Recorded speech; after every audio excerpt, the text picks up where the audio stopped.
그 사람이 그들에게 이르되 나를 만류하지 마소서. 여호와께서 내게 형통한 길을 주셨으니 나를 보내어 내 주인에게로 돌아가게 하소서. 그들이 이르되 우리가 소녀를 불러 그에게 물으리라 하고 리브가를 불러 그에게 이르되 내가 이 사람과 함께 가려느냐. 그가 대답하되 가겠나이다. 아멘.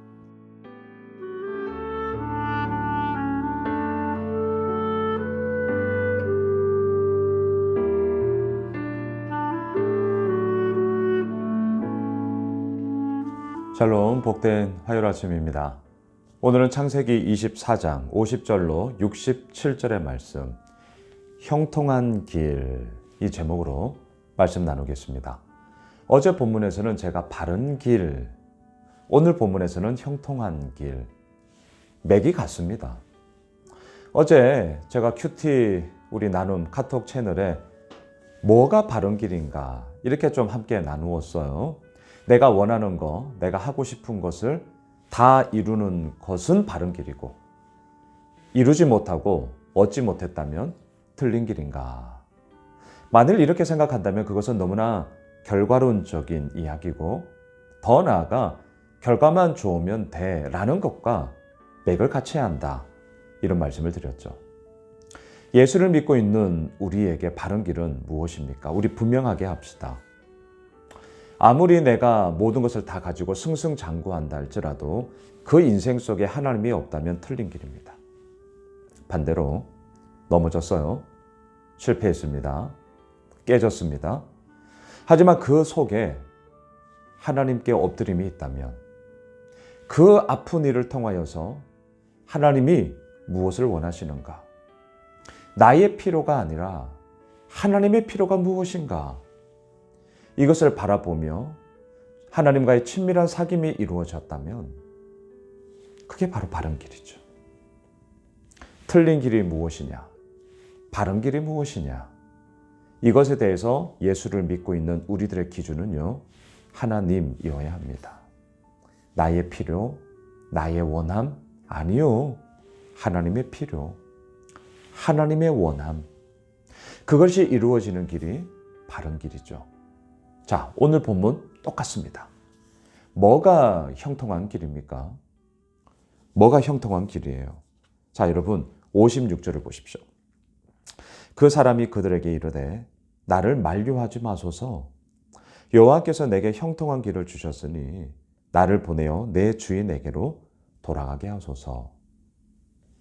리브가, 그의 오빠 라반, 어머니, 아버지 부두엘 다 허락을 했습니다. 그리고 나서 이렇게 제안을 했습니다. 55절을 보십시오. 리브가의 오라버니와 그의 어머니가 이르되 이 아이로 하여금 며칠 또는 열흘을 우리와 함께 머물게 하라. 그 후에 그가 갈 것이니라. 좀 더 머물렀다가 가면 어떨까요? 이렇게 얘기를 했어요. 그러자 앞서 우리가 56절을 읽었습니다. 아주 정중하게 거절했습니다. 나를 만류하지 마십시오. 여호와께서 내게 형통한 길을 주셨으니 나를 보내어 주인에게로 돌아가게 해주십시오. 무슨 말입니까? 그냥 머물지 않고 바로 가겠습니다. 이 얘기잖아요.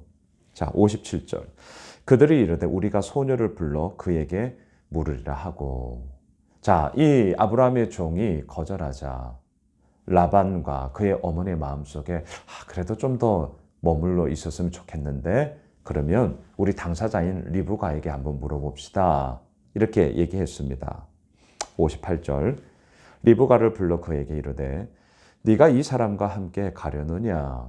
그가 대답하되 가겠나이다. 자, 오늘 첫 번째 포인트. 형통한 길은 무엇이냐고요? 내가 원하는 것이 다 이루어지는 게 형통한 길이냐? 아니요. 그것이 아니라 오늘 본문에서 우리에게 이렇게 얘기합니다.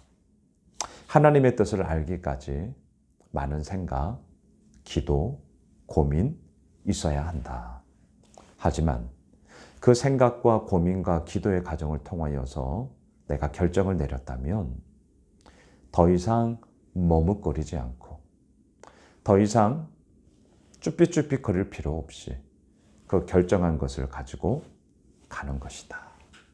저는 오늘 첫 번째로 형통한 길의 이 의미를 이렇게 오늘 본문을 근거로 정의하고 싶습니다. 리브가를 보십시오. 아브라함의 이 종을 보십시오. 결정이 되었습니다. 며칠 또는 열흘 좀 더 머물다 가면 어떨까요? 그럴 수 없습니다. 머뭇거리지 않아요. 지체하지 않습니다. 왜요? 하나님 앞에 기도했고 깊은 고민했고 생각을 했고 그 여정을 통하여서 하나님께서 이루신 그 일을 보았기 때문입니다. 그 일을 보았다면, 결정이 되었다면 이제는 머뭇거릴 이유가 없다는 거죠. 그것을 향하여서 곧장 가면 되는 거죠. 리브가도 마찬가지 아니겠습니까? 엄마가, 오빠가 좀 더 있다가 가면 어떻겠니? 이제 떠나면 언제 다시 볼 수 있겠어요? 하지만 리브가는 말합니다. 결정되었으니 내가 가겠습니다. 형통한 길은 무엇입니까? 모든 것이 다 잘 되는 그 길, 그거는 세상이 말하는 길이죠. 오늘 본문에서 말하는 형통한 길이란 결정하기 전에 고민하고 깊이 생각하고 하나님 앞에 끊임없이 물어보고 하지만 그 과정을 통하여서 이거야 결정이 되었다면 더 이상 머뭇거리지 않고 지체하지 않는 바로 그것. 그것이 오늘 본문에서 얘기하고 있는 형통한 길이더라. 먼저 이렇게 첫 번째로 정리하고 싶습니다. 두 번째. 62절로 내려가시죠. 그때에 이삭이 부엘라헤로이에서 왔으니 그가 네게부 지역에서 거주하였습니다. 63절. 이삭이 저물 때 들에 나가 묵상하다가 눈을 들어 봄에 낙타들이 오는지라. 자, 형통한 길은 어떠한 길이냐? 62절에 보시면 부엘라헤로이. 하갈이 내쫓김을 당했잖아요. 그때 울부짖으며 기도할 때에 하나님께서 나타나셨고 그곳을 부엘라헤로이라고 얘기했는데요. 뜻이 뭐냐? 살아계셔서 나를 감찰하시는 하나님. 이런 뜻입니다. 살아계셔서 나를 감찰하시는 그 하나님의 우물. 부엘라헤로이. 나를 감찰하시는 하나님. 자, 지금 이삭은 그 부엘라헤로이에서 나왔어요. 나를 감찰하시는, 이삭을 돌보시는, 이삭을 감찰하시는 그 하나님으로부터 나왔어요. 근데 63절, 그 이삭은 뭐합니까? 저물 때에 들에 나가 묵상합니다. 묵상은 무엇입니까? 되새김질이죠. 나를 감찰하시는 하나님 앞에 나 역시 그 하나님의 감찰하심과 그 하나님의 돌보아주심과 그 하나님의 인도하심을 저녁 때에 조용한 시간대에 묵상했다는 거죠. 큐티했다는 거죠. 여러분, 큐티의 시간을 반드시 가지셔야 됩니다. 묵상의 시간을 반드시 가지셔야 됩니다. 그동안 그렇게 해왔던 패턴 그대로 가시면 안 돼요. 중요한 것은 무엇인 줄 아십니까? 오늘 내 삶 가운데 말을 걸어오시고요. 나를 찾아오시고요. 또한 그 하나님께서 나랑 같이 하자. 나랑 사랑하자. 나랑 사귀자. 나와 함께 하자. 오늘 이 본문을 통해서 우리들에게 이렇게 말을 걸어오시기 때문이죠. 그런데 우리가 이런 묵상의 시간을 가지지 않으면 우리 어떻게 사는 줄 아세요? 그동안 그냥 해왔던 그 패턴 그대로 가요. 여러분, 오해는 하지 마셔요. 그동안 해왔던 그 패턴이 마냥 잘못되었더냐? 아니요. 제가 그 말 하는 거 아닙니다. 저의 마음의 무게중심은요. 오늘이에요. 오늘 하루를 살아가면서 나에게 말을 걸어오시는 그 하나님, 나에게 찾아오시는 하나님, 그 하나님과의 친밀한 사귐이 오늘 이루어지는 그 이야기를 우리가 하자는 거죠. 그리고 그 여정이 쌓여서 매일의 삶 가운데 예수님과 함께 걸어가는 그 길 속에 결국 어제 본문의 제목 바른 길이 되는 것 아닙니까? 오늘 본문의 제목 형통한 길이 되는 것 아닙니까? 묵상의 시간을 반드시 가져야 합니다. 지난주부터 제자반을 시작했어요. 성장반을 시작했어요. 우리 제자반 식구들이, 성장반 식구들이 우리 카톡 채널 큐티 나눔에 열심히 같이 해주고 계십니다. 숙제이기 때문에도 하는 거 있죠. 예, 하셔야죠. 하지만 그것을 더 뛰어넘어 오늘 이 이삭의 묵상을 통하여서 부엘라 헤로이 하나님께서 나를 감찰하신다면 그 감찰하시는 하나님 앞에 나 역시 그 하나님을 묵상해야 함. 하나님의 시선과 눈을 들어 하나님을 묵상하며 하나님을 바라보는 그 시선, 하나님의 시선과 이삭의 시선이 이렇게 만나는 그 시간이 묵상이란 말이죠. 우리도 마찬가지입니다. 하루 얼마나 바쁩니까? 얼마나 분주하십니까? 정말 소위 먹고 살기 얼마나 바쁘십니까? 바쁘니까 묵상하는 거예요. 바쁘니까 기도하는 겁니다. 바쁘니까 하나님께 엎드리는 거예요. 바쁘다는 것이 우리들의 더 이상 핑계가 될 수 없습니다. 하나님 앞에 오롯이 나의 마음을 내어 맡기며 하나님을 묵상하는 그 시간을 우리는 반드시 가지셔야 됩니다. 그리고 그 삶을 통하여서 하나님은 어떻게 해요? 우리를 형통함으로 이끌어 가시는 것이죠. 오늘 두 가지를 나누었습니다. 형통한 길은 뭐냐?